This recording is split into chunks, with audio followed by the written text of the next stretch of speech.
Thank you, Madam Chairman. According to recent media reports, the Department of Homeland Security is the top civilian agency conducting insourcing, which is converting private contractor services to government employees.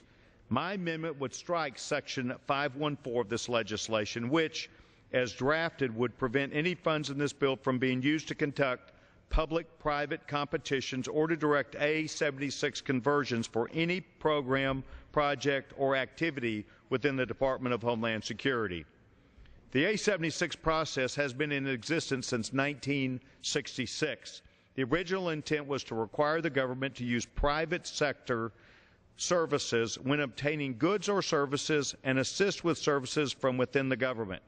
I believe that the A-76 produces quality competition that leads to great service and more cost efficiency results for the taxpayer. The bottom line is, Madam Chairman, is that the government does not need to perform all the goods and services that might be in the yellow pages. That is for the private sector to do. A-76 competitions between the public and private sector brings the best value to the taxpayer.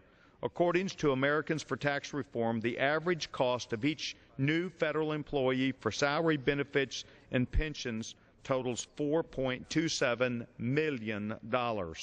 Without competition, government-run monopolies of commercial activities duplicate and price out the private sector, resulting in inefficient expenditures of taxpayer money.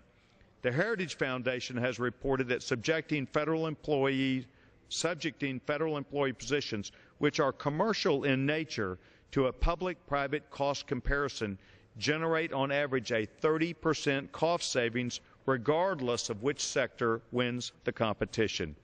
Even a Office of Management budget study states that the act of public-private competition generates cost savings from 10 to 40% on average.